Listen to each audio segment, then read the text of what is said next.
मंत्र पाठ। ओम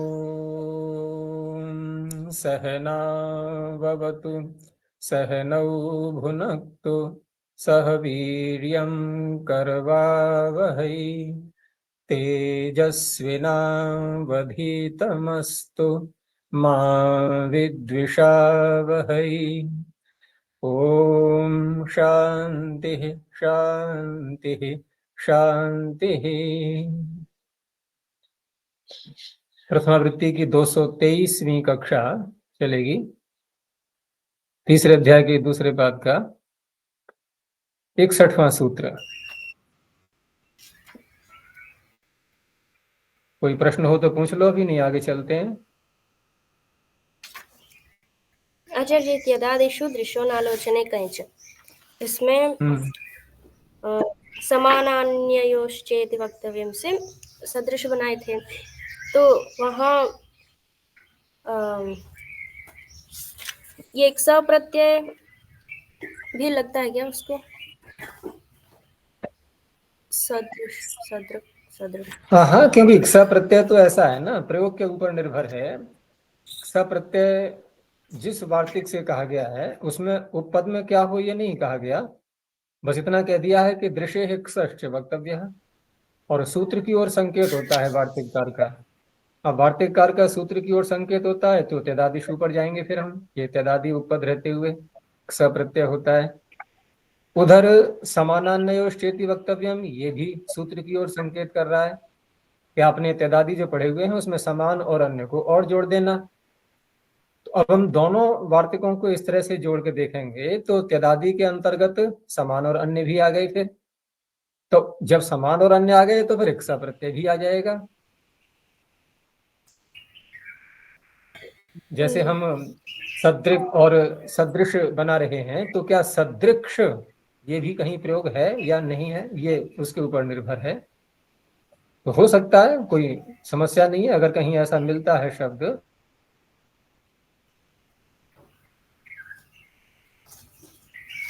बना सकते हैं। आचार्य जी, तो यदि स बनाएंगे तो स से होगा तो ये समान को स आदेश करने वाला दृग दृश्य वदुषु, वो तो वही तो सूत्र है, नहीं समान को सादेश का तो सूत्र, समान को सादेश का सूत्र जो है ये फिर वहां भी संबंध जाके जुड़ जाएगा, क्योंकि वहां जब कहा जा रहा है कि दृश्य है ष्ठ वक्तव्य। अब क्ष यदि कर लेंगे तो शब्द क्या है फिर, दृक्ष, दृक्ष ही तो बना। तो हम समानान्वयोश्चेति वक्तव्य वार्तिक को हटा भी दें थोड़ी देर के लिए और यद शब्द को ही ले लें, तद शब्द को ले लें, तो हम आसर्वनामना सूत्र से क्या करते हैं, आकार करेंगे और अनुवृत्ति ला रहे हैं दृग दृश्य वतुषु। तो वहां पर दृक्ष परिणते हम आकार कैसे कर लेंगे फिर, तादृक्ष ये कैसे बना पाएंगे। तो वहां भी तो हम तादृक्ष बना रहे हैं। हाँ जी।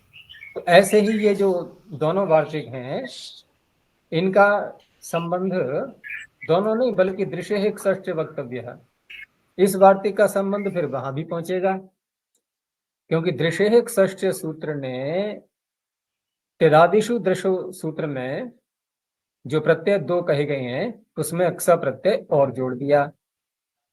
जब अक्ष प्रत्यय और जोड़ दिया तो सूत्र में अगर हम अक्ष प्रत्यय और नहीं जोड़ते हैं तो दो तरह से बनेंगे, या तो दृक् या दृश्य।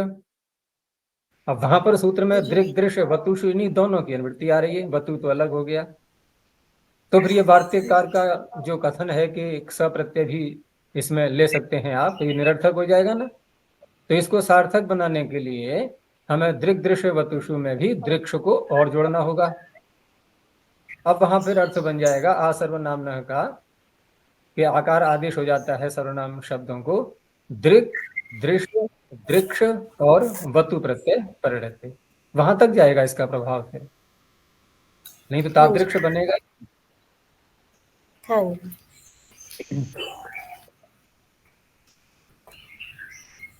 यही था। हो गया, चलो आगे देखते हैं। आगे 61वां सूत्र है, सत सु द्विष द्रुह दुह युज विद भिद छिद जिनी राजाम षष्ठी बहुवचनांतम उपसर्गे सप्तम एकवचनांतम अपि अव्यय पदम च नहीं क्विप अव्यय क्विप प्रथम एकवचनांतम। अब यहां पर एक शब्द बढ़ाया है इन्होंने, उपसर्गे अपि। अब एक प्रश्न यहां ये उठ सकता है सरलता से, सामान्य रूप से प्रश्न आ जाएगा कि जब हम कर्मणि या सुपी को ला ही रहे हैं, यद्यपि कर्मणि तो अब नहीं है, यहाँ पर सुपी ही चल रहा है, कर्मणि को अब नहीं ले रहे हैं क्योंकि पीछे इसको रोक दिया गया था जहां पर स्पृशोन्नत के क्विन, यहां से आगे फिर नहीं लिया गया था उसको। तो जब सुपी आ रहा है और सुबंत पद रहते हुए जब सभी धातुएं हम पकड़ेंगे ये, तो सुबंतों में ये उपसर्ग भी तो आ गए, उपसर्ग भी सारे सुबंतों में आ गए, और फिर भी कहा जा रहा है उपसर्गे भी, तो लगता है ये तो निरर्थक कहना हो गया। अब हम कहेंगे इसलिए कहा है कि हम अनुपसर्ग भी ले लें, तो ये तो कोई बात नहीं बनी। आप अनुपसर्ग अवस्था लेंगे तो ठीक है, कोई ना कोई सुबंत तो लाएंगे ही, अन्य कोई शब्द लाएंगे, केवल धातु मात्र से तो कर नहीं रहे प्रत्यय, यहाँ पर उपसर्ग नहीं है तो कोई अन्य सुबंत शब्द है पूर्व में, और यदि उपसर्ग है पूर्व में तो वो भी सुबंत के अंतर्गत आ गया, तो फिर उपसर्ग भी कहने की क्या आवश्यकता थी। तो यहां से ये भी संकेत दे रहे हैं पाणिनि कि यदि हम कहीं पर सुपी को ले लें और उपसर्ग नहीं कहा गया है, तो केवल शुभ ग्रहण से, केवल शुभ जहां कहा जाएगा सुपी, वहां उपसर्ग का ग्रहण नहीं होगा, यही तो सिद्ध होगा, तभी सार्थक कहलाएगा ये उपसर्ग ग्रहण यहां पर। तो अन्यत्र यदि उपसर्ग नहीं कहा है किसी सूत्र में और हम जिद करें कि सुपी आ रहा है तो हम तो उपसर्ग लेंगे, तो ये संकेत वहां पर काम करेगा, क्योंकि यदि सुबंत में सारे उपसर्ग लेने ही थे तो यहां उपसर्गे भी कहने की आवश्यकता नहीं थी, बिना उसके भी कार्य चल सकता था। तो एक ये बात है, कि वैसे आगे चल के आएंगे, मैं बता देता हूं साथ साथ प्रसंगवश। दूसरा एक बात यह है कि आगे सूत्र कल या परसों की कक्षा में जो है सूत्र आगे आ जाएंगे इसी प्रकरण में, अन्येभ्योपि दृश्यन्ते, जो वहां सूत्र आता है ना, आतो मनिन क्वने वनि पश्चात, उसके आगे सूत्र आता है अन्येभ्योपि दृश्यन्ते। तो अन्येभ्योपि दृश्यन्ते का तो हम संबंध जोड़ते हैं मनिन क्वनिब वनिब, और एक विच प्रत्यय और है पीछे से आ रहा है विजुपे छंदसी। तो चार प्रत्यय को पाणिनि ने कह दिया कि अन्य धातुओं से भी, अन्य धातुओं से भी, क्योंकि वहां कहा है आतः, आतो मनिन, आतः आकारांत धातुएं, लेकिन अन्येभ्यः कह दिया तो अब तो पूरा धातु पाठ ले सकते हैं हम, किसी भी धातु से हो सकते हैं वो प्रत्यय, मनिन क्वनिब वनिब और विच। लेकिन फिर इसके आगे जो सूत्र आ रहा है क्विपच, और वहां हमने इसकी पूरे की अनुवृत्ति ले ली, अन्येभ्योपि दृश्यन्ते। अब क्या अर्थ बन जाएगा कि अन्य धातु भी होता है। कौन सी धातु बचेगी अब क्विप करने के लिए? कोई भी नहीं बचेगी, सारी धातुएं आ गई। तो अब हम क्या करें फिर? ये सूत्र क्या, इसका क्या महत्व रह गया है? इसका तो कोई प्रभाव रहा ही नहीं है भाई। जो ही सूत्र ये क्विप कर रहा है, ये पूरा सूत्र जो इतना बड़ा बनाया पाणिनि ने क्विप करने के लिए, और क्विप जो सूत्र छोटा सा, तो हम उसको लगा करके नहीं अपना ये शब्द बना लेंगे सारे? क्या रुकावट आएगी उसमें? कुछ भी नहीं। तो इस तरह से हम देखें तो ये सारा जो प्रकरण चल रहा है ये प्रपंच ही है उसी का, या दोनों का ले सकते हैं। अन्येभ्योपि दृश्यन्ते में हम दो अर्थ कर सकते हैं, अन्येभ्यः अपि दृश्यन्ते, अन्येभ्यः को ले लो एक तो, कि अन्य धातुओं से, मनिन क्वनिब वनिब विच ये प्रत्यय होते हैं। अब हम दृश्यन्ते क्रिया के साथ में, दृश्यन्ते क्रिया को अब धातुओं से, उसे प्रत्ययों से जोड़ लो। जैसे दृश्यन्ते हमने अभी जोड़ा, आतो मनिन क्वनिब वनिब और विच, ये प्रत्यय अन्य धातुओं से भी देखे जाते हैं। लेकिन अन्येभ्यः शब्द को दृश्यंते को तभी लिख लिया हमने। अन्येभ्यः शब्द को हम प्रथमांत न लेकर के, और अगर हम इस पंचम्यंत न लेकर के प्रथमांत बना दें इसको, तो फिर अन्य अपि प्रत्ययाः, अन्य अपि प्रत्ययाः, जो अन्य प्रत्यय हैं, अर्थात मनिन क्वनिव वनिप और विच के अतिरिक्त जो और प्रत्यय हैं इस प्रकरण में, वो भी धातुओं से देखे जाते हैं, तो उस अवस्था में ये सारे के सारे आ जाएंगे। तो दोनों सूत्र जो है वहां पर अन्यभ्यो भी दृश्यन्ते और क्विप्च, ये सब उसी का प्रपंच है, विस्तार है। और ये प्रपंच और विस्तार वाली बात पीछे भी कई बार आ चुकी है। जैसे वहां पर था विशेषणम विशेषण बहुलम, सूत्र बना दिया समास में। अब यदि ये सूत्र हम बहुत व्यापक कर दें इसको, तो क्या बचेगा फिर? क्योंकि मसमत बहुल पढ़ दिया, यहाँ बहुल तब भी नहीं है, यहाँ तो केवल अन्यभ्यो भी दृश्यन्ते क्विप्च, और वहां तो बहुल पढ़ दिया। तो बहुल कहने से भले ही वो कर्मधारय समास के प्रकरण में, यानी कि तत्पुरुष समास के प्रकरण में वो सूत्र है, लेकिन बहुल कहने से वो सारे समासों को भी ले सकता है, क्या रुकावट आएगी फिर? तो पूरा जो समास का दो पादों का प्रकरण है वो एक ही सूत्र काम कर जाएगा। लेकिन फिर भी विस्तार करते हैं पढ़नी, क्योंकि बिना विस्तार के कोई सामान्य सूत्र बना करके वो ठीक प्रकार से समझ में नहीं आता। ये शैली ऋषियों की हमेशा से चली आई है कि विस्तार अवश्य दिखाते हैं थोड़ा सा, जिसे हम कहते हैं सैंपल के रूप में, कि देखो ऐसे ऐसे ऐसे ऐसे, नहीं तो ढूंढते रहो उदाहरण सारे, तब सूत्र लगा पाएंगे हम। तो वहां उन्होंने सैंपल के रूप में बहुत सारे सूत्र बना दिए कि देखो ऐसे बनते हैं ये शब्द। ऐसे ही यहां पर भी है, तो उसी का विस्तार है ये। तो यहाँ जो है इस सूत्र के द्वारा ये कोई प्रत्यय जो आया है, पहली बार ही आया है इस प्रकरण में, जो कर्ता में, कर्ता अर्थ में हम जो करते हैं कर्तरीकृत सूत्र से। और दूसरा यह है कि ये जो प्रत्यय यहाँ से जो प्रारंभ हो रहे हैं, पीछे वैसे क्वेन भी आ चुका है ऐसा, कि जहां पर कुछ भी शेष नहीं रहता है, सर्वापहारी लोग, क्विन करें या क्विप करें, आगे इण भी आ रहा है और भी आ सकता है, इनमें से कुछ भी नहीं बचता है, केवल धातु मात्र ही दिखाई देती है बस, और सुबंतो पद में। तो इस तरह से यहाँ पर पहली धातु क्या है? सद। तो सद धातु शदलिरी धातु को बोलते हैं हम लोग। कहाँ कहाँ आती है ये शदलिरी? एक ही है या और भी स्थानों पर है?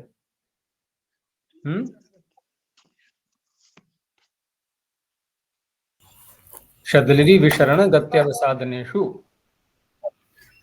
और भी है या एक ही स्थान पर है? दो जगह आती है ये, ठीक है ना। अर्थ में अंतर नहीं है, अर्थ में तो अंतर नहीं है, अर्थ वही है दोनों स्थानों पर, बैठना ही अर्थ है उसका। और भी है विशरण गति अवसादन, तो कहीं की भी ले लें कोई अंतर नहीं पड़ता है।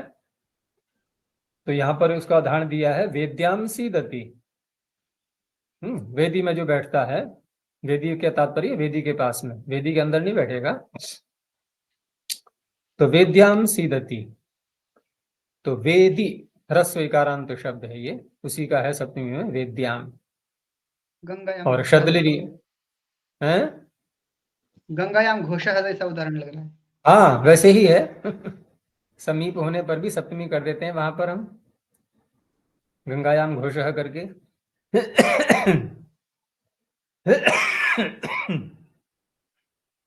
तो वेदी ह्रस्व इकारांत शब्द पूर्व रहते हुए शब्द धातु से क्विप हो गया, क्विप का सर्वापहारी लोप हो गया, और इधर श को स कर लेंगे पहले, उसके बाद फिर शकार कर लेंगे।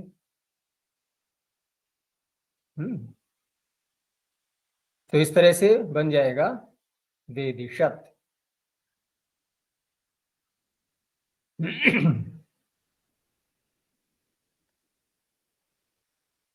और शुचिशत, तो शुचिशत का तात्पर्य शुचौ तिष्ठति है, सीदति, जो पवित्र स्थान पर बैठता है, शुचिशत। अच्छा जी, सकार को शकार कैसे? पूर्व पद में जब कोई निमित्त आ जाता है, जैसे यहाँ पर वेदी और शुचि में शत्व करने का निमित्त क्या होता है?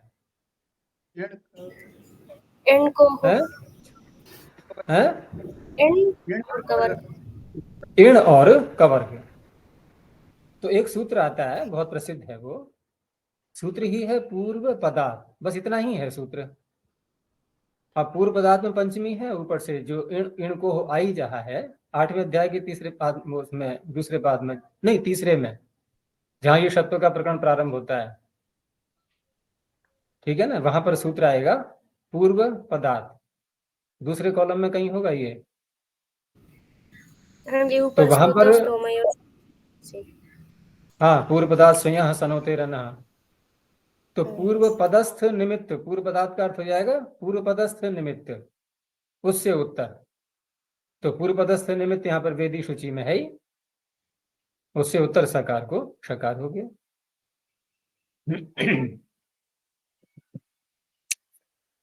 तो वेदी शब्द बन गया अंतरिक्ष, अंतरिक्ष सत। अब यहाँ पूर्व पदस्थ निमित्त नहीं है, तो ये तो हो गया सुबंत उपपद रहते हुए, और बाकी सब जगह उपसर्ग का भी एक एक उदाहरण देंगे ये। तो प्रकर्षण सीदति इति प्रसत, ये मूल शब्द बन गए, प्रथमा के क्वेश्चन में आएंगे सारे ये। आगे जो धातु है इसमें सु है ये। अब सु में ये अदादिगण में भी आ रही है, तो दादिगण में भी है ना। लेकिन आगे फिर एक और आ रही है द्विष धातु। तो यहाँ सु में जब ये प्रश्न उठता है, संदेह उत्पन्न होने लगता है कि दोनों का ग्रहण करेंगे हम या कि किसी एक का ग्रहण करेंगे, अदादि और तुदादि में से। तो आगे जो आ रही है द्विष धातु, ये कौन से गण की है? अदादिगण की। अदादिगण। ये तो अदादिगण की है ना, द्वेष्टि दुष्ट दुष्ट दुष्यंति।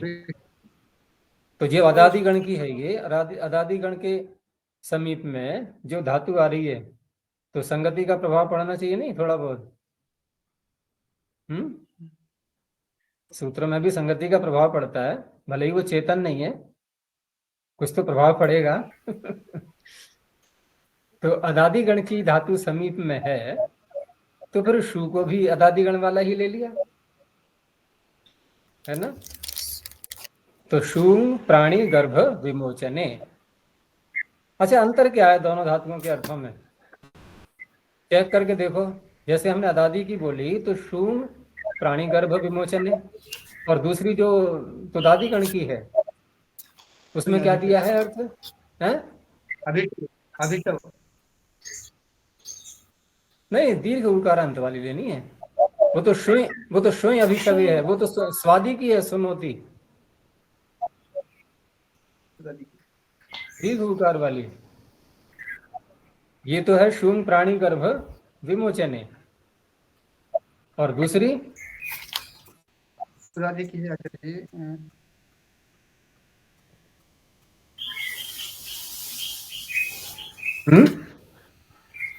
नहीं मिली।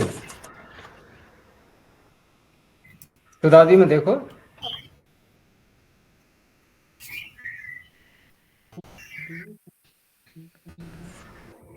अच्छा जी, दिवादिगण की। नहीं दिवादी की अभी छोड़ो शु देर के लिए, दिवादी की भूल जाओ अभी। प्रश्न हम बात उत्तर दे देंगे उसका भी, क्योंकि 3 जगह आ रही है। पहले तुदादी की देखो। शु प्रेरणे है, वो शुंग नहीं है, शु है। हाँ, शु से ही, शु प्रेरणे है ये। अच्छा, दिवादी में कौन सी है? दिवादी में शुंग ही है ना। हाँ जी। दिवादी में क्या अर्थ दिया है? शुंग प्राणी प्रसवे। प्राणी प्रसवे। अब देखो 3 अर्थ हमारे सामने हैं। एक तो प्राणी गर्भ विमोचने, तो विमोचन का अर्थ क्या है? खोलना।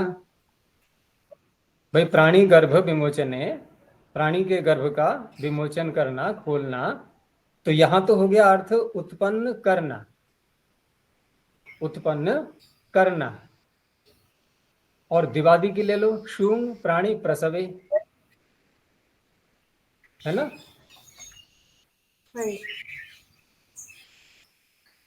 तो है उत्पन्न करना, एक है उत्पन्न होना। इसका उत्पन्न होने अर्थ में ले लेते हैं। अच्छा, और तुदादी वाली शु प्रेरणे। प्रेरणे, वो प्रेरणा अर्थ में है, उसका थोड़ा अर्थ बदल जाता है ना। तो जो अर्थ इन 2 का तो लगभग मिलता जुलता अर्थ है, उत्पन्न करना उत्पन्न होना। तो इसलिए तुदादी पर पहले निर्णय करते हैं, क्योंकि अर्थ भिन्न भिन्न है ना, अर्थ में ज्यादा अंतर आ जाएगा ना शब्द बनाएंगे तो उत्तर हो गया कि द्विष के साथ में सानिध्य में पढ़ने के कारण से हम तुदादी वाली न लेकर के अदादी की ले लेंगे।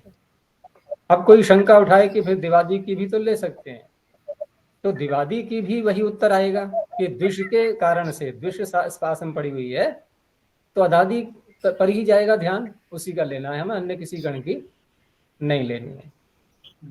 तो इस तरह से ये निर्णय हो गया कि एक ही गण की लेनी है यहाँ पर, शूंग प्राणी गर्भ विमोचने।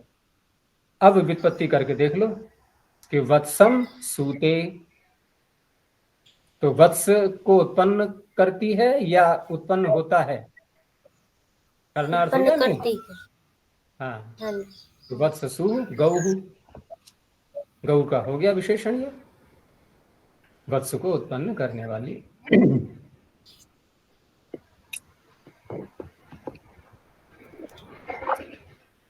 वेदों में बहुत से शब्द आते हैं, ये एक मंत्र आता है ना, हंसः शुचिशद, वसुरंतरिक्ष सद, होता वेदी शद, अतिथि द्रोण सद। सद धातु के तो बहुत अर्थ मिलेंगे, बहुत मिलेंगे शब्द बने हुए, कोई प्रत्यांत। तो वत्सम सूते वत्ससुः, अंडानी सूते इति अंडसुः, शतानी सूते इति शतसुः। किसे कहते हैं शतसुः? कौन ऐसा प्राणी है जो बहुत सारे बच्चों को, हाँ सर्पिणी, सर्पिणी जो है हजारों बच्चों को एक साथ जन्म देती है, शतसुः। प्रकर्षेण सूते प्रसुः, द्विष तो एक ही जगह आ रही है तो कोई बात नहीं है, मित्रम द्वेष्टि इति मित्र द्विट। अब मित्र द्विट में प्रत्यय जब हो जाएगा, समाप्त हो जाएगा, कुछ भी नहीं है आगे, तो पद के अंत में द्विष के शकार को क्या करेंगे? तुरंत बोला करो सूत्रों को, बहुत अभ्यास हो गया होगा।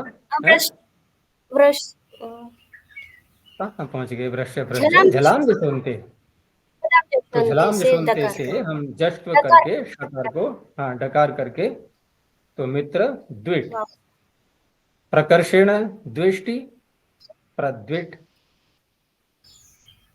ऐसे ही आगे है द्रुह धातु, तो द्रुह जिघांसायाम, ये जिघांसा अर्थ में आती है दिवादी गण में, द्रुह्यति द्रुह्यतः द्रुह्यन्ति, तो मित्रम द्रुह्यति इति मित्र ध्रुक।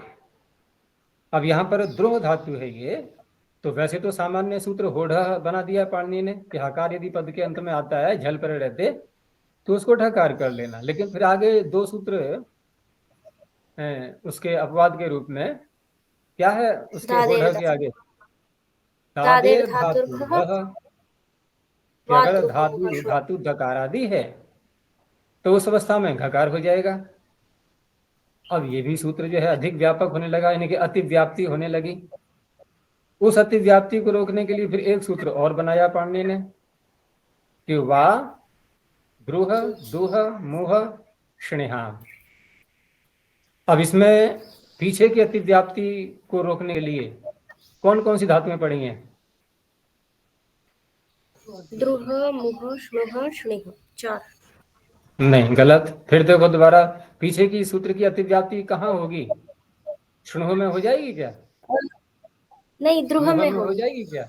दकारा भी चाहिए ना, द्रुह में, तो केवल द्रुह, मोह स्नुह स्नेह, ये वैकल्पिक विधान, ये अलग से है, ठीक है ना, वो तो होढ़ का ही बनेगा अपवाद सीधा। लेकिन द्रुह बन गया दादेर धातु घ का अपवाद दकारादि होने से। तो इस तरह से यहाँ कौन सा लगेगा? वा द्रुह मोह। भले ही उदाहरण एक ही प्रकार का दिया है, दूसरा नहीं दिया है इन्होंने, यानी कि जहां पर वाद्रुह सूत्र से जहां पर घ का उसका दादेर धातु और घ से तो घ की प्राप्ति हो रही थी, लेकिन जिस पक्ष में नहीं किया है इन्होंने उस पक्ष में इसने घ कर दिया विकल्प से, तो विकल्प से घ कर दिया है, तो जिस पक्ष में घकार हो गया तो बन गया द्रुघ, द्रुह का बन गया द्रुघ। अब झषंत होने के कारण से एक आचो भशो भश लगा देंगे, तो दकार को हो गया धकार इधर, तो द्रुघ, फिर झलाम सुनते वावसाने। प्रकर्षेण द्रुह्यति प्रध्रुक। अब जो आगे आ रही है धातु दुह, दुह प्रपूरणे, तो यहां पर गाम दोग्धी इति गोधुक, प्रकर्षण दोग्धी इति प्रधुक। अब यहां पर वाद्रुह सूत्र ये नहीं लगाएंगे, अब तो सीधा दादेर धातुर्घ, इससे दादेर धातुर्घ, तो घकार किसको होगा, हकार को, और फिर एकाचो बशो हर्ष लगा करके गोधुक प्रधुक। आगे है युज धातु। अब युज में क्या है कि एक तो धातु आती है रुधादि गण में भी है, युजिर योगे, दूसरी दिवादी में भी आती है युज समाधौ, है ना, युनक्ति युंक्तः युंजन्ति रुधादि की हो गई, और युज्यते युज्यते युज्यन्ते ये दिवादी गण में भी आ रही है। ये दोनों का ग्रहण कर लेते हैं, यहाँ कोई विशेष वो नहीं है, आग्रह दोनों गणों में से किसी का भी ले लेंगे। तो अश्वम युनक्ति इति अश्वयुक, अश्व को लगाने वाला, नियुक्त करने वाला, अर्थात जो गाड़ी में इसके कहीं लगा रहे हैं उसको। और प्रकर्षण युनक्ति इति प्रयोग, यहां पर चौकू लगाएंगे पहले, ठीक है ना, फिर वावसाने। विद धातु ये फिर चार आ जाती है एकदम सामने हमारे। विद ज्ञाने भी है, विद सत्तायाम भी है, विद विचारणे है, विद लिरी लाभे भी है, लेकिन सूत्र में क्या है, वेद। और वेद इतना इसी रूप में कितनी है, चारों हैं या कम है? तीन है, तीन है, तो बस उन्हीं को लेंगे, अब विदलिरी को छोड़ देंगे, लाभ वाला अर्थ नहीं लेना है। तो विद ज्ञाने से करेंगे वेदान वेत्ति, बहुत होता है इसका प्रयोग तो विद धातु का। अब ये सूत्र कितना व्यापक है देख लो, बहुत बनेंगे शब्द। विद विद विद जो है बहुत प्रयोग होता है, किसी भी विषय को जानने वाला। तो वेदान वेत्ति वेदवेत, ब्रह्म वेत्ति इति ब्रह्मवेत, प्रकर्षेण वेत्ति इति प्रवेत। ये तो सामान्य दे दिया, बहुत बनेंगे शब्द इसके। आगे भेद धातु है, एक ही जगह काष्ठभित, प्रकर्षण भिन्नति इति प्रभित, केवल वावसाने लग जाएगा। आगे छेदर धातु भी है, तो रज्जुम छिन्नति, रज्जु को काटने वाला रज्जुच्छेद, तो कागम हो जाएगा। प्रकर्षण छिन्नति प्रच्छेद। जी धातु जी जये, तो शत्रुन जयति, शत्रुओं को जीतने वाला, तो शत्रुजित, यहां पर तो कागम भी हो जाएगा, ह्रस्व से पिति कृति तुक। प्रकर्षेण जयति प्रजित। आगे णीय प्रापणे, तो णीय प्रापणे में सेनाम नयति, सेना को आगे ले जा रहा है, तो जो मुख्य होता है सेना का व्यक्ति, भले ही दीर्घ इकारांत है लेकिन पुल्लिंग में बन जाएगा ये, इसीलिए सु आकर के विसर्ग कर दिया है, सेनानी ही। गुण नहीं हो पाएगा क्योंकि क्विप प्रत्यय कित है। ऐसे ही अग्रे नयति, जो आगे आगे ले जाता है सबको, समाज में जो मुख्य मुख्य व्यक्ति होते हैं उनको अग्रणी बोल देते हैं। अब यहाँ पर अग्रणी शब्द में कोई प्रश्न कर सकता है कि ये नकार को नकार कैसे हो गया है अग्रणी ही? क्योंकि नकार को नकार जहां किया गया है तो वहां पर कुछ रोक डाली गई है ना।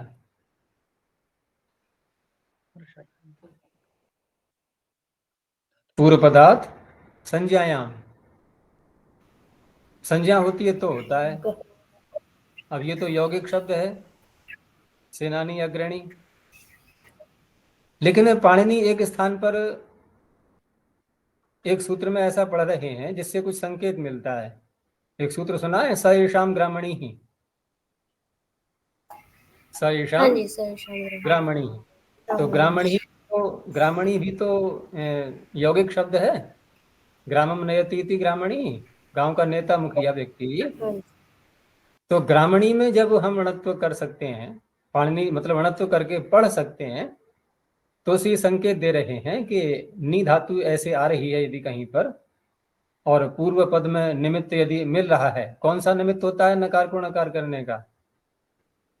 र और श, र और शकार। और साथ में वो जोड़ दिया करो, अटकुपांग नुम व्यवायिपी, ठीक है ना।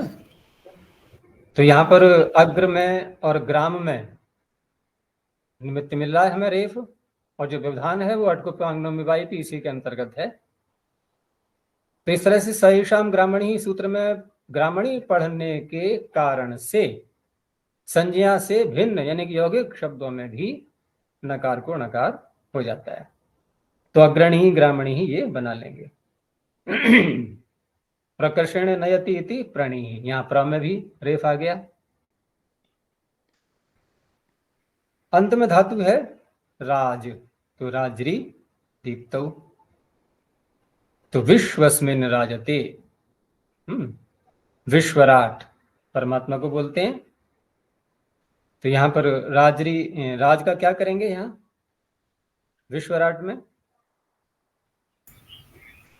वृश्च भ्रश्च सृज मृज यज राज भ्राज शशांक हाँ, यहाँ पर राज पड़ा से हुआ है सूत्र में, तो मूर्धन्य शकार करके और फिर झलाम जशवंते।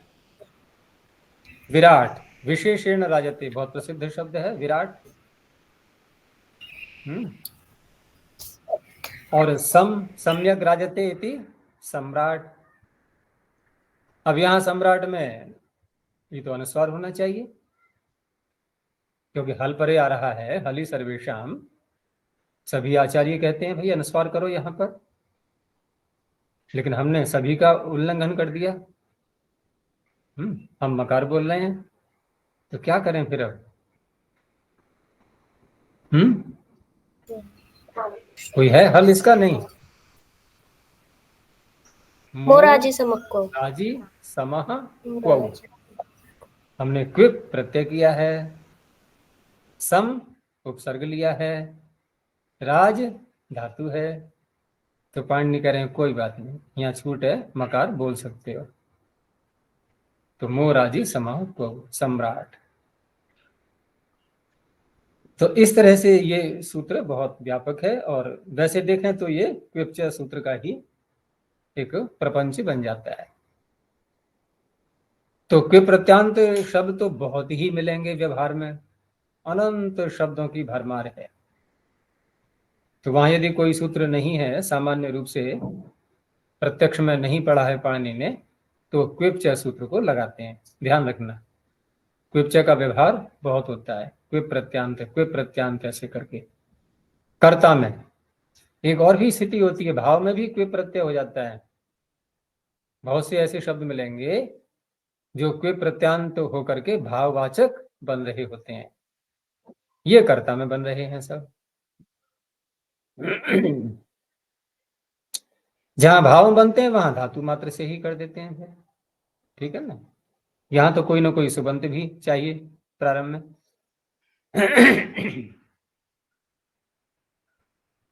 आगे फिर थोड़े थोड़े और विषय लिए हैं इन्होंने, सूत्र दिए हैं, जो कि कुछ तो वैदिक शब्द आएंगे, जैसे छंदसी सह, यहाँ से छंदसी प्रारंभ हो जाता है। भजोन भी सूत्र उससे पहले दे दिया है, भजः पंचम एक वचनांतम अणिभिः प्रथमैक वचनांतम। तो भज सेवायाम बहुत प्रसिद्ध धातु है, भज धातु हो सुबंत उपपदे, अर्थ उसी प्रकार से करेंगे, उपसर्गे भी अनुपसर्गे भी। अभी अनुपसर्गे अर्थ ये पीछे बताया था क्या, उपसर्गे अपि, अपि लगा देने से अनुपसर्गे अर्थ निकल आता है, ठीक है ना। नहीं तो केवल हमें उपसर्गे अगर अपि हटा दें तो अर्थ होगा उपसर्ग पूर्व रहते हुए, तो उस अवस्था में हमें सर्वत्र उपसर्ग ही लाना होगा धातु से, लेकिन अपि लगा देने से दोनों बातें हो जाती हैं। तो जहां पर उपसर्ग नहीं होगा वहां अन्य कोई सुबंत होगा, जैसे अर्धम भजते, जो आधे को ही ग्रहण करता है उसे कहेंगे अर्धभाग, आधे को ग्रहण करने वाला। ऐसे ही प्रकर्षेण भजते इति प्रभाक। अब यहाँ क्या लगाएंगे, चौकू तो लगाएंगे बस, क्योंकि यहां थोड़ी लग जाएगा वृश्च भ्रज्य। वृश्च भ्रज्य में जो धातुएं पढ़ी हैं एक तो उनको लेते हैं, और सामान्य रूप से अगर देखेंगे तो तालव्य शकारांत सारी ले लेते हैं। वो अधिक व्यापक बन जाता है वहां उस सूत्र में, क्योंकि धातुएं तो नाम मात्र को ही गिनी गई हैं। वृश्च भ्रज्य सृज मृज यज राज, बस। छकारांत भी कम ही मिलती हैं, लेकिन तालव्य शकारांत अधिक हैं। आगे छंद का अब शुरू किया है इन्होंने। तो छंदसी सह, छंदसी सप्तम एकवचनांतम, सह पंचम एकवचनांतम।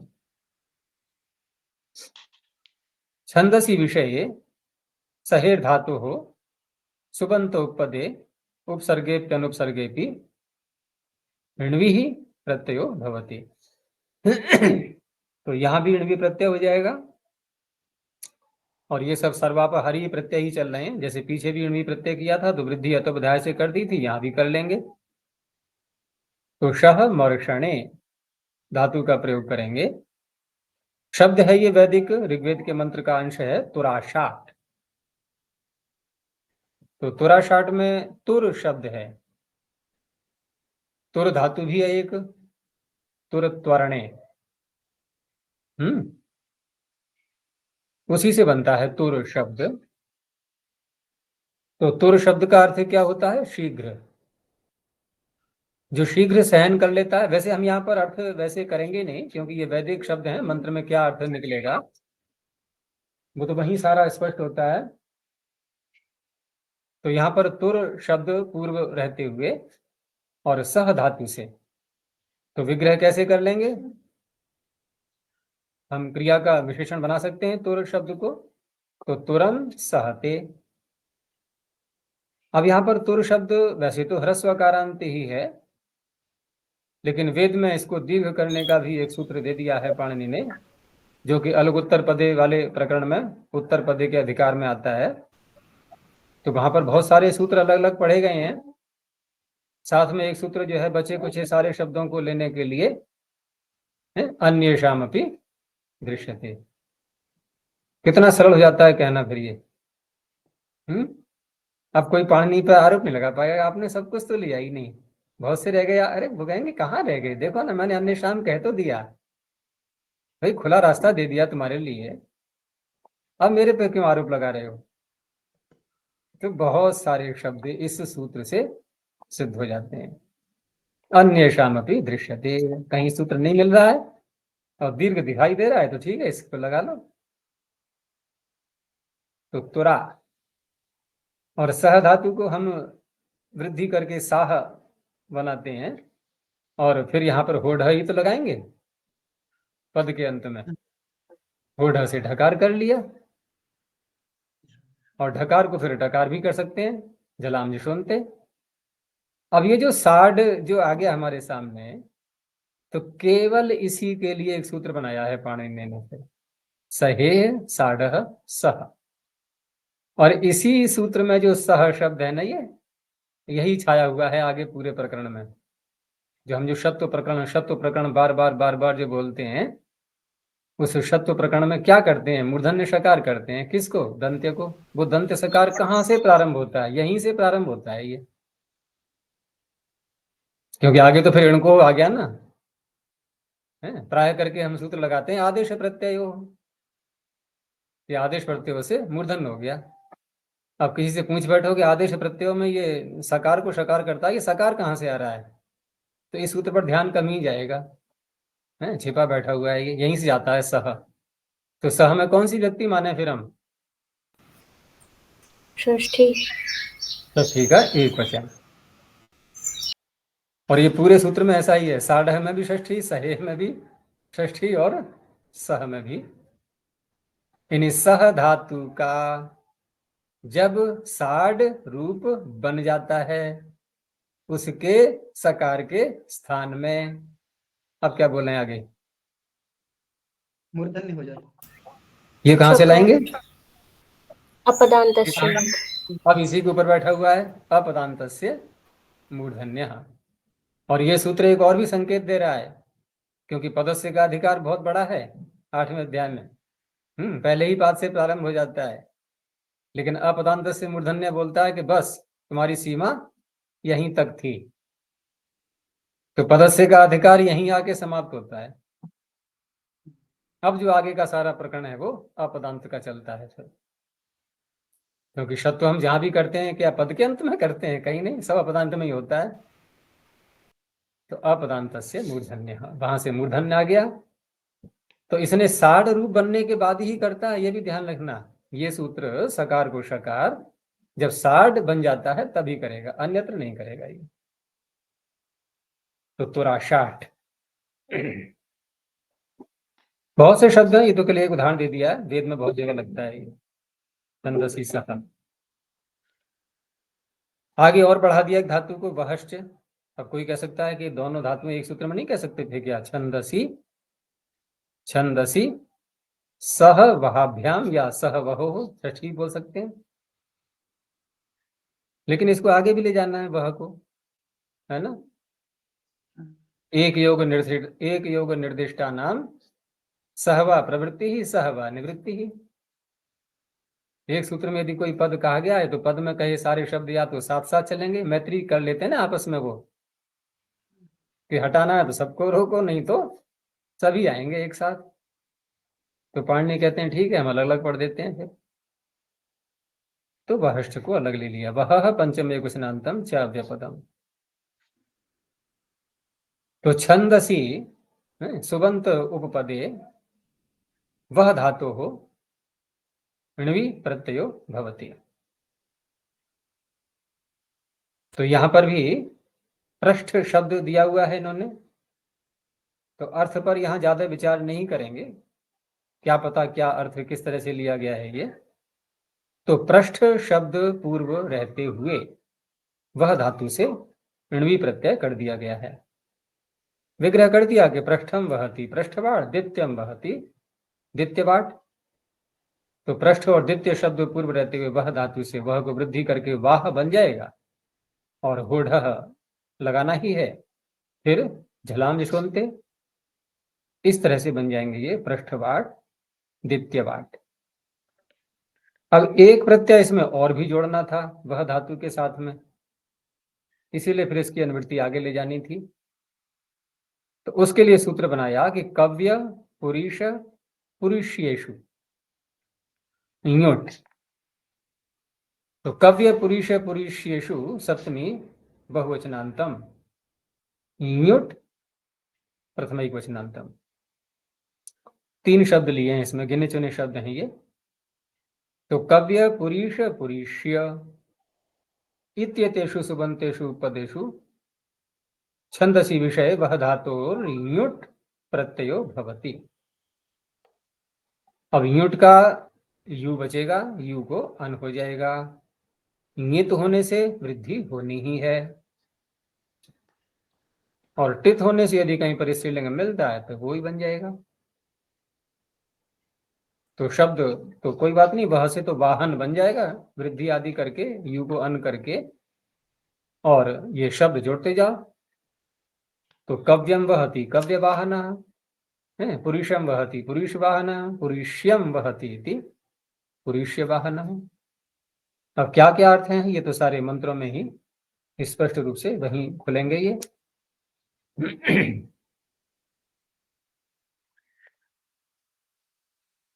आगे है हव्येन अंतः पादम। पुरुष अब यहाँ पर ये है, पुरुष तो मल को कहते हैं, उसके वहन करने वाले वो हाँ भीड़ कह को देते हैं, लेकिन वेद में हम जो है ना लौकिक अर्थ उस तरह से नहीं लेते हैं, वहां तो पूरा यौगिक अर्थ ही निकालेंगे, और हो सकता है कुछ विचित्र ही अर्थ आए मंत्र के साथ में हम जब बोलेंगे, क्योंकि वहां पर यदि बना लिया पुरी शब्द प्री पालन पूर्ण यो, अब करते रहो मल अर्थ पता नहीं क्या अर्थ निकलेगा। हव्य अनंतः पादम, हव्य सप्तम एक वचनांतम, अनंतः पादम प्रथम एक वचनांतम। अनंतः पादम में समास 2 बार करेंगे। पहले अंतः पादम बना लेंगे, फिर नए समास करके अनंतः पादम। तो अंतः पादम जब बनाएंगे तो अंतः जो शब्द है अंतस, ये मध्य अर्थ में आता है, बीच में, अंदर जिसको बोल देते हैं कभी कभी। तो इसलिए विग्रह, क्योंकि अंतस अव्यय है तो हम अव्यय भाव समास कर लेंगे यहाँ पर। अव्ययम विभक्ति समीप समृद्धि सूत्र बहुत व्यापक है ये, तो विभक्ति के अर्थ में हो जाएगा। तो जैसे स्त्रीषु अधिकृत्य अधि स्त्री बनाते हैं, तो यहां पर जैसे विग्रह कर रहे हैं अंतस का मध्य अर्थ लेकर के कि मध्य पादस्य, पाद के मध्य में। तो पाद के मध्य में जब बोला और मध्य के स्थान पर कर दिया हमने, ले आए अंतस शब्द को। तो विभक्ति का अर्थ कहां से निकालेंगे? मध्य में जो सप्तमी आ रही है उस विभक्ति के अर्थ में है, या कि पादस्य में जो षष्ठी आ रही है उस विभक्ति के अर्थ में है? क्या लग रहा है?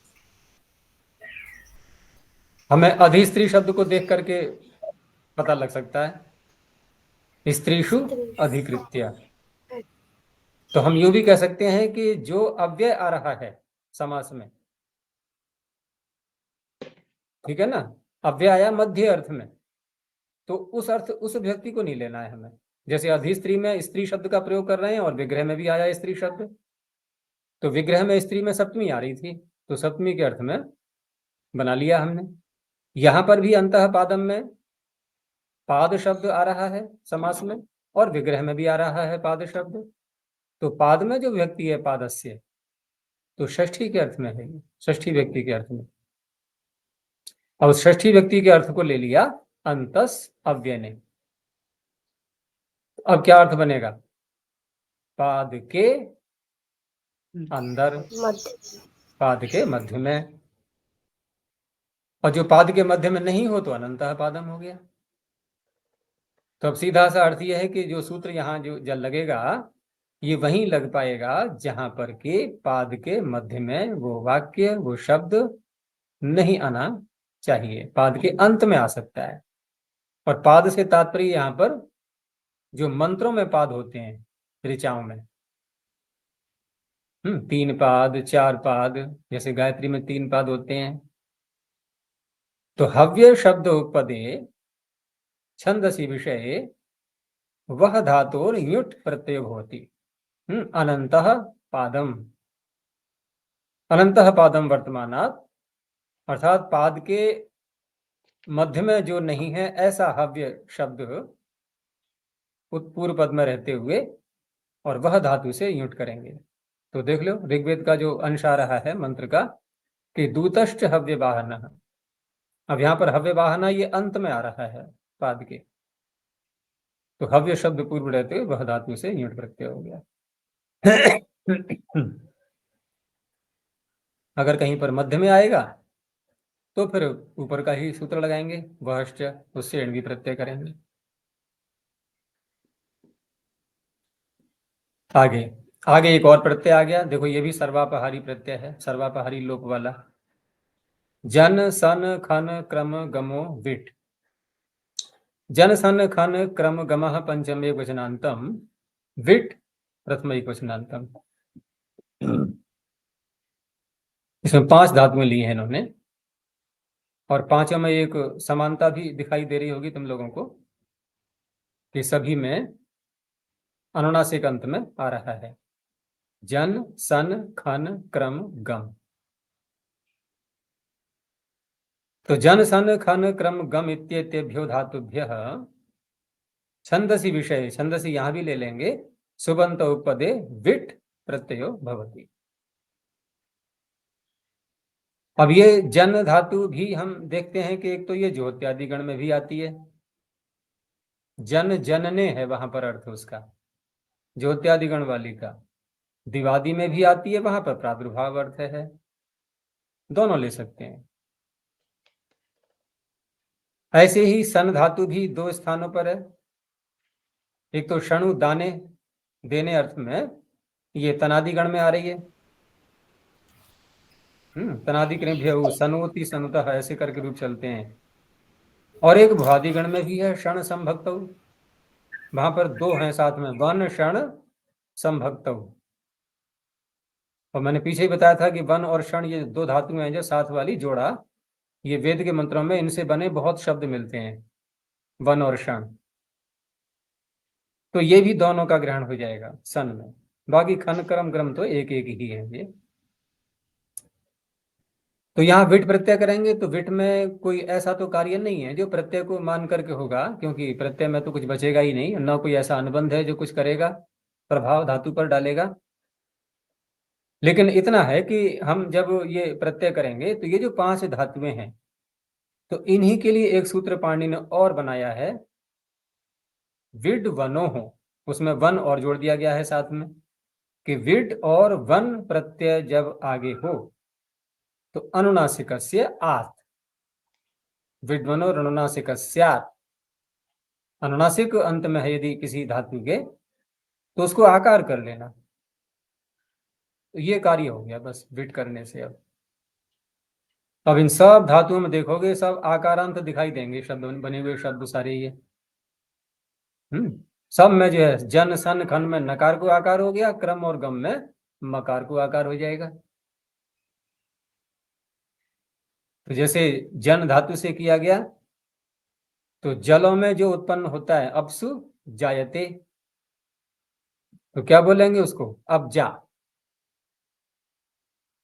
अब ये एक मूल शब्द बनाइए, अब जा। अब इसके रूप चलाएंगे, अब जाह, अब जऊ, अब जाह, ऐसे ही चलेंगे। ये सोमपाह सोमपऊ सोमपाह। तो अब जाह में जन के नकार को आकार हो गया है, बाकी कुछ नहीं है, सुआ करके विसर्ग हो गया। एक और दिया है यजुर्वेद के मंत्र का अंश है ये, कि उपस्थाय प्रथमजाम अमृतस्य आत्मनाम आत्मानम अभिसंविवेश। तो यहां पर जो शब्द है उदाहरण के रूप में वो बनेगा प्रथमजाम, द्वितीया का एक वचन, जो प्रथम उत्पन्न होता है। कौन हुआ था प्रथम उत्पन्न?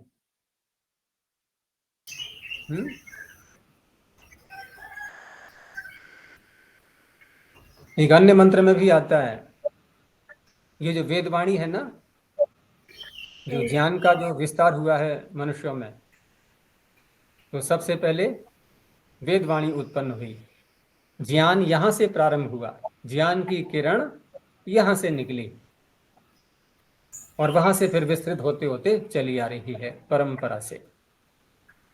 इसको प्रथमजा बोलते हैं, वेदवाणी को बोलते हैं प्रथमजा, प्रथमम जायते इति प्रथमजा।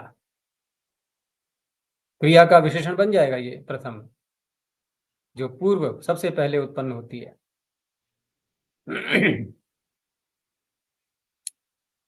आगे है गोषु जायते इति गोजाहा, ये सप्तम अंत से विग्रह किया है। तो गो में जो उत्पन्न, गोषु बहुवचन है यहां पर, तो अगर हम गाय अर्थ लें यहां पर प्राणी, तो घटेगा एक प्राणी, क्या बहुत गायों में से उत्पन्न होगा, एक से तो होगा। अगर प्राणी लेना होता तो क्या बोलेंगे हम, गवी, गवी जायते ती गोजा, लेकिन यहाँ गोशु, तो इंद्रियां अर्थ ले सकते हैं। तो इंद्रियों में क्या उत्पन्न होता है, ज्ञान, ज्ञान इंद्रियां है ना, कर्म इंद्रियों को नहीं लेंगे यहाँ पर, ज्ञान इंद्रियां। तो ज्ञान को बोलते हैं, यानी कि जो इंद्रियों ने विषय ग्रहण किया है, गोजाह। सन धातु में क्षण उदाने क्षण संभक्त दोनों लेकर के, यहां भी देखो वही इंद्रियां अर्थ लिया है इन्होंने, गाह सनोति, जो इंद्रियों का सेवन करता है, इंद्रियों का प्रयोग करता है, इंद्रियों से विषय ग्रहण कर रहा है, तो गोशाह।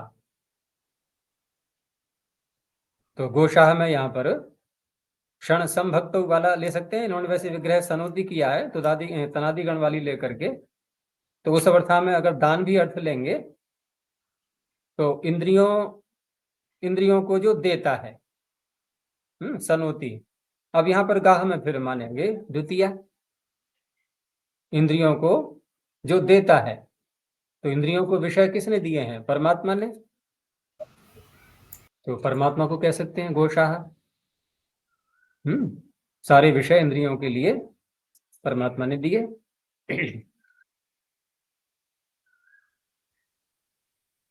तब गोशा हो जाएगा। ऐसे ही इंद्रो नृषा असि, तो नृषा में भी नृन सनोति इति नृषा, जो सारे मनुष्यों को, सारे प्राणियों को जो भोग्य पदार्थ प्रदान करता है क्षणुदाने, तो वही परमात्मा ही हुआ। तो नृ शब्द है यहाँ पर ह्रस्व ऋकारांत। वो तो विग्रह किया है जो द्वितीया का बहुवचन, वहां तो नृन हो जाएगा ना, दीर्घ हो करके। तो नृन सनोति इति नृषाः। खन धातु में ये खनु अवधारणे खोदने अर्थ में आती है। तो विष, विष शब्द है ये। तो विषम खनति इति विषखाः, कूपम खनति कूपखाः, सारे ही आकारांत ही बनेंगे। क्रम धातु, ये जो दधिक्रा शब्द है ये बहुत प्रयोग में आता है वेदों में। ये मैं जो बोलता हूं तुम लोगों से, कभी कभी ये शब्द वेदों में बहुत प्रयोग में आता है। ये किस आधार पर बोल पाता हूं मैं? क्योंकि मैंने मंत्र जब कंठस्थ किए थे ना, तो सारे संस्कार उभर आते हैं पीछे के। 15,000 मंत्र कंठस्थ करना कोई सरल कार्य नहीं है।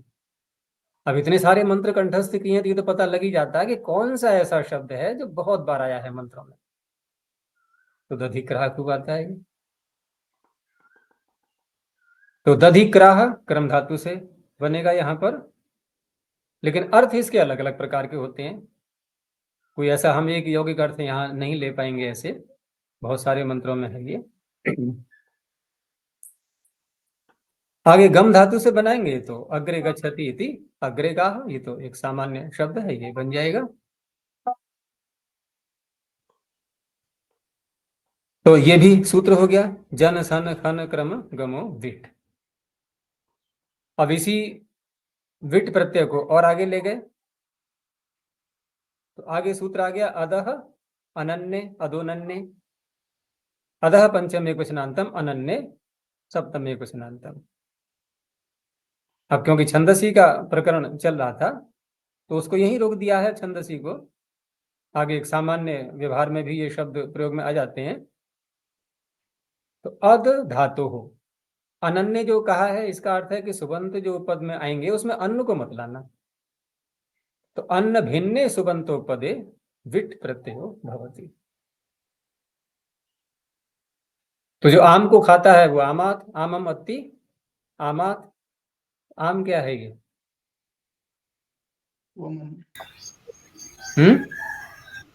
जो पेट में, आंतों में जो आम होता है।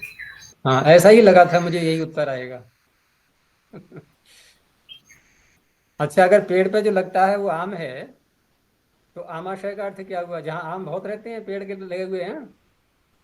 अच्छा जी, पेड़ नहीं, पेट, पेट में जो आम होता है उसको कहा। अच्छा, पेट में आम कौन सा होता है? मीठा वाला या कैसा, या कच्चा होता है खट्टा वाला? नहीं, भोजन जीर्ण न होने पर जो बन जाता है आम। तो सीधे बोलो ना, आम का अर्थ है कच्चा। कच्चा। आमाशय में भोजन जब तक रहता है, उसको आमाशय कहा ही इसीलिए गया है कि जब तक वो कच्चा रहता है तब तक आमाशय में रहेगा। जब पकने लगता है तो फिर नीचे को सरकने लगता है, फिर धीरे धीरे उसका वॉल जो है वो खुल जाता है। वॉल को लगा हुआ है उसमें आमाशय में। तो आमम अत्ति का अर्थ है जो कच्चा खाता है, ठीक है ना, उसे कहते हैं आमात। तो अध धातु से किया गया है यहाँ पर, तो वृद्धि हो गई अध धातु को, क्या अतोपधाया से। सवर्ण दीर्घ। हाँ, सवर्ण दीर्घ। आम अकारांत शब्द है आमात। सस्यमत्ति थी सस्या। अब हाथी क्या होता है, सीधे पूरा पेड़ तक उखाड़ के खा जाएगा वो, पौधे खा लेता है सब। तो सस्यमत्ति थी सस्या। अब हम अन्न यदि लगा दें तो अन्नमत्ति, जो अन्न को खाता है, तो क्या बोलेंगे? ये तो कर्मण्यन बैठा तो है। अब अन्न कर दो अन्नादह, अन्नादह बन जाएगा। आगे क्रव्ये च, क्रव्य सप्तमे कुशनांतम च अव्यपदा। क्रव्य सुबंतो पदया धातु और विट प्रत्यय होती। क्रव्य शब्द को और ले लिया है। अब क्रव्य शब्द को अलग से लिया है इन्होंने, तो क्रव्य मत्ती जो क्रव्यात बनाते हैं, तो क्रव्य क्रव्य शब्द जो है ये मांस के लिए आता है, लेकिन मांस में भी कैसा मांस, जो कच्चा मांस होता है, कच्चे मांस को बोलते हैं क्रव्य। तो कच्चा मांस खाने वाला है, जो राक्षस आदि अघोरी प्रवृत्ति के लोग होते हैं, वो कच्चा मांस ही खा डालते हैं, तो कहते हैं क्रव्या।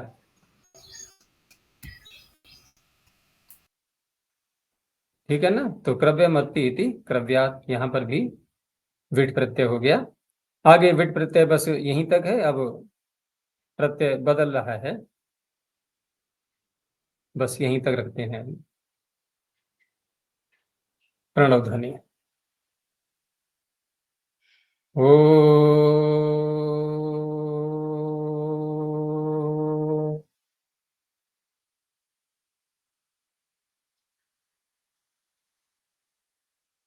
ओ